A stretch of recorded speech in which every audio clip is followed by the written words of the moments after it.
الله أكبر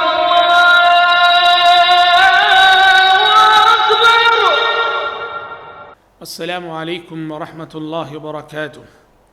الحمد لله رب العالمين، والصلاة والسلام على أشرف الأنبياء والمرسلين وعلى آله وأصحابه أجمعين وعلى من تبعهم بإحسان إلى يوم الدين. أما بعد، سبحانك لا علم لنا إلا ما علمتنا إنك أنت العليم الحكيم.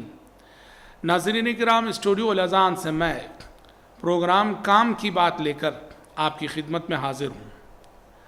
علماء سلف میں سے کسی کا قول ہے، وہ کہا کرتے تھے کہ جب کبھی اللہ کی گفتگو سننے کا دل کرتا ہے تو میں قرآن پڑھنے لگتا ہوں، اور جب اپنی گفتگو اللہ کو سنانے کا من کرتا ہے تو میں نماز پڑھنے لگتا ہوں۔ بہت گہری اور بہت عظیم بات انہوں نے ارشاد فرمائی ہے۔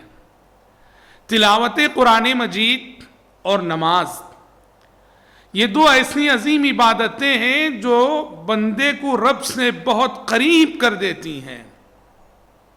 قرآن اللہ کا کلام ہے، تو گویا جب ہم قرآن پڑھتے ہیں تو اللہ کی گفتگو سن رہے ہیں۔ اس لیے حضرت عبداللہ بن مسعود رضی اللہ عنہ سے مروی ہے، وہ کہا کرتے تھے کہ جب بھی قرآن میں تم یا ایھا الذین آمنو سنو تو بالکل اٹینشن ہو جاؤ، سنجیدہ ہو جاؤ، اس لیے کہ یا ایھا الذین آمنو کے بعد یا تو تمہیں کسی کام کے کرنے کا حکم دیا جائے گا یا تمہیں کسی کام سے روکا جائے گا۔ تو قرآن یہ اللہ کی گفتگو ہے، یہ اللہ کا کلام ہے۔ قرآن جب ہم پڑھتے ہیں اور قرآن جب ہم سنتے ہیں، اللہ کا کلام سنتے ہیں، اللہ کی گفتگو سنتے ہیں۔ اور نماز میں ہم اللہ کو اپنی گفتگو سناتے ہیں، اپنی تمنائیں، اپنی آرزویں، اپنی مناجات، اپنی گریوزاری۔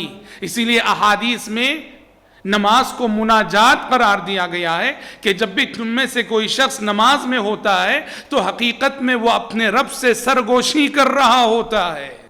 خصوصاً جو سجدے کی عبادت ہے، سجدے کی حالت ہے، بندہ سب سے زیادہ اللہ سے جو قریب ہوتا ہے، اللہ کو سب سے زیادہ قریب کرنے والی جو عبادت ہے وہ سجدے کی عبادت ہے۔ اس لیے کہا گیا اس عبادت میں جو مانگنا ہے مانگ لو، رب کو جو سنانا ہے سناؤ۔ اقرب ما یکون العبد من ربہ وہو ساجد، پیارے نبی نے فرمایا بندہ سب سے زیادہ اپنے رب سے جو قریب ہوتا ہے وہ بحالت سجدہ ہوتا ہے۔ اس لیے آپ نے فرمایا کہ سجدے میں کثرت سے دعائیں کرو، فَقَمِنٌ أَن يُسْتَجَابَ لَكُمْ، عین ممکن ہے کہ سجدے کی تمہاری یہ دعائیں قبول ہو جائیں، شرف قبولیت سے نواز دی جائیں۔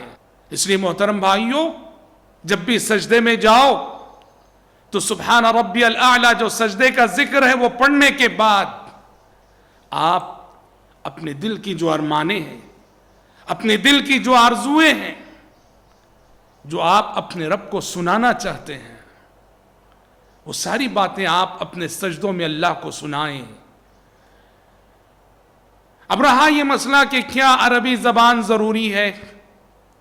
یاد رہے جسے عربی زبان آتی ہے اس کے لیے عربی زبان ہی میں دعا کرنا ضروری ہے، چاہے معصور دعا کرے یا غیر معصور دعا کرے، پر جسے عربی زبان آتی ہے اس کے لیے ضروری ہے کہ وہ سجدے میں دعا عربی زبان ہی میں کرے۔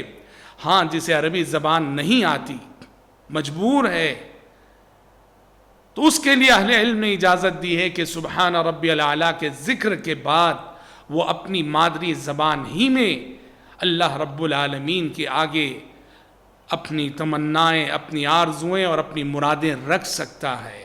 تو اس چیز کو آزمائیے اور دیکھیے کہ سجدے کی دعائیں کیسے قبول ہوتی ہیں۔ تلاوت قرآن مجید اور نماز، یہ دو ایسی عظیم عبادتیں ہیں جو ہمیں رب سے ہم کلام کرتی ہیں۔ ان دو عبادتوں کو جب ہم بجا لاتے ہیں تو گویا جیسے رب سے ہم کلام ہوتے ہوں۔ تو پوری سنجیدگی کے ساتھ، متانت کے ساتھ، خشوع و خضوع کے ساتھ، طہارت و پاکیزگی کے ساتھ ہمیشہ ان دو عبادتوں کو بجا لانا چاہیے۔ دعا ہے رب العالمین سے، اللہ رب العالمین مجھ کہنے والے کو اور آپ سبھی سننے والوں کو یہ توفیق عطا فرمائے کہ یہ لذت کو ہم محسوس کر سکیں، رب سے ہم کلام ہونے کی لذت کو، تلاوت قرآن مجید کے وقت بھی اور نماز کی عبادت کے وقت بھی، اور خصوصاً سجدے کی حالت میں۔ اللہم آمین۔ والسلام علیکم ورحمۃ اللہ وبرکاتہ۔